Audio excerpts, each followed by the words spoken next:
ជំរាបសួរបងប្អូនទាំងគ្នាឥឡូវគឺខ្ញុំកំពុងតែរៀបចំកាបូបរបស់ speaker នេះ speaker បងអតិថិជនតែម្នាក់គាត់យកប្រភេទកាបូបនៃ speaker JBL Party Box 1000នេះបងណាអានេះបងប្អូនអានេះគឺជាកាបូបរបស់ speaker JBL ទី cover ពីលើអញ្ចឹងណាអានេះរបស់ Club 120គឺប្រភេទកាបូបដូចគ្នាមិនជាស្រោមទេអានេះអញ្ចឹងមានមួយទៀតដែរគឺអានេះទៅខាងស្ទឹមមានជ័យអានេះជាប្រភេទ case បែបសេរីក្រោយរបស់ឆាផ្សាយនេះបងប្អូននេះ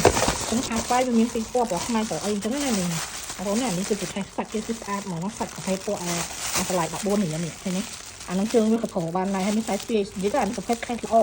case ល្អនិយាយទៅវាខ្លាញ់យកមកយកខ្លាញ់តែមកទៅទួចទេនេះហើយប្រភេទនេះគឺជាកាបូបវាមិនស្រាមិនខាងទេប្រភេទនេះ150រៀលហ្នឹងចឹងអានេះ125បងប្អូនចេះឆ្ងាយចំលក់កាបូបហ្នឹង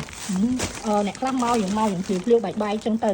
ខ្ញុំបានបញ្ជាក់នៅក្នុងនេះដាក់ជាកាបូបប៉ុណ្ណានេះទៅនិយាយតែពីរឿងថ្ងៃណាប្រហែលវ៉ាត់ចង់តែដាក់មួយដៃនេះណាអាគេបានបញ្ជាក់ថាលក់កាបូបមិនមែនលក់ស្រោមនាំគ្នាផ្ញើអូយជួយចុះទៅមកហើយលោកអើយខ្ញុំនេះថប់នឹងអង្គុយនេះហើយអាខ្លះមិនទុកចិត្តទេនៅតាមថាឲ្យយើងវិញពេលខ្លះខ្ញុំតបវិញដែរហ្នឹងហើយព្រោះអីមករៀងភ្លាវបែកបើពេលខ្លះយើងនិយាយតំមិនណាបងបានមើលទៅបានថាខ្ញុំលក់អីគេអាហ្នឹងចឹងណាបងប្អូនតែបើសិនជាតិតុនតែគាត់មានបាសហ្មងគាត់មើលមួយផ្លេតនឹងឆាត់ថាអូគេលក់ស្រោមបាសហើយបងប្អូនខ្លះគាត់មានបាសថាងាប់អីហើយស្រោមមិនថ្លៃមែនតែបាសបានមួយស្ដាប់អីហ្នឹងបងដោយសារអីអីវ៉ាន់យើងថ្លៃបាសយើងថ្លៃចឹងប្រភេទពួកឲ្យតែជាប់ជាមួយនឹងរបៀបថាប្រើប្រាស់ជាមួយនឹងប្រភេទ brand ណាឬក៏របស់ល្អគឺវានឹងថ្លៃតាមនឹងដែរហ្មងបង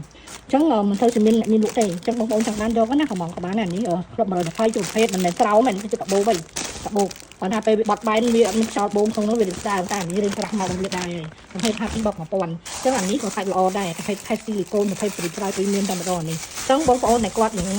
មកយ៉ាងបែកខុសកណងគឺមកសួរតាលក់បាសហ្នឹងអ្នកណាមានបាសឲ្យលក់ឲ្យលោកអូនមួយចោលនិយាយចិត្តតែឆ្ងល់មកហ្មងខ្ញុំពោះចិត្តហូតថ្លៃហ្មងមួយថ្ងៃគាត់ឆ្លើយពីពពួកអតិថិជនមិនភ្ញៀវអីពួកមកយ៉ាងបែកផ្លុយចឹងណាខ្ញុំឆ្លើយអត់ចង់អស់ហ្មងណាអញ្ចឹងឈប់យកច្រឡំណាខ្ញុំបានបញ្ជាក់នៅក្នុងអក្សរទៀតខ្ញុំថាខ្ញុំលក់ស្រោមបាសខ្ញុំមិនមែនលក់កាបូបទេខ្ញុំមិនលក់បាសទេខ្ញុំបានបញ្ជាក់ឲ្យអក្សរនៅក្នុងរូបក៏មានក្នុង caption ក៏មាននៅតែមកសួរបាសឲ្យដែរឆ្ងល់ទៀតថាតើបាសហ្នឹងសមដែរអត់ដូចអានេះខ្ញុំមិនដាក់រូបធម្មតាយើងលក់ស្រោមយើងត្រូវតែមានរូបដើម្បីឲ្យភ្ញៀវមើលដឹងថានេះបាសនេះដាក់ទៅវាចេញរូបវាមិនត្រូវអត់ដល់ពេលមកមើលឲ្យរូបផ្សេងគ្នាបរិយាយទៅជារូបបាសណាឲ្យមើលតែបាសដែលគ្នាដាក់លើឧទាហរណ៍ sample នឹងមកលើបាយទៅអញ្ចឹងទៅគេដាក់មកនេះដូចអាខេសឆាយហ្វាយនេះគេដាក់ដើម្បីបងប្អូនដែលគាត់មានបាសទៅគាត់ស្មានមើលដឹងទៅគាត់មិនដឹងគាត់ទិញតាមអនឡាញគាត់ទិញតាមឆាតគាត់មិនដឹងថាពេលលោទៅវាចេញរូបរាងម៉េចអញ្ចឹងយើងមានជារូប sample ដាក់ឲ្យគេមើលដាក់គេមើលទៅអូបាសហ្នឹងវាចេញមកអញ្ចេះបើពណ៌បាសគាត់ចេះទៅអីចឹងទៅដូចបាសនេះអញ្ចឹងផាត់ទីបោក1000ពេលដាក់ទៅវាចេញរូបរាងម៉េចអានេះដាក់ទៅមិនលេងមកចេញមកតពួកនោះមើលតែបាសហ្នឹងហើយបាសបងប្អូនជួនកាលចេញតែក្បាលបន្តិចកតុយបន្តិចទេប៉ុន្តែបងដែលគាត់មានបាសសេរីហ្នឹងហើយគាត់មើលដឹងថាអូបាសក្បាលវាលៀនចែកក្រួយទេពួកនោះអត់នឹងមកចេះមកសួរតែបាសហ្នឹងតម្លៃតែប៉ុណ្្នឹងទេអូមិនវ៉ាត់អញ្ចឹងនៅក្បាលសម្រាប់ញោតតែអញ្ចឹងអរគុណច្រើនណាស់បងប្អូនដែលមានការជឿជាក់មកពេលនេះគឺខាងបងប្អូនកំពុងតែរៀបទៅហើយ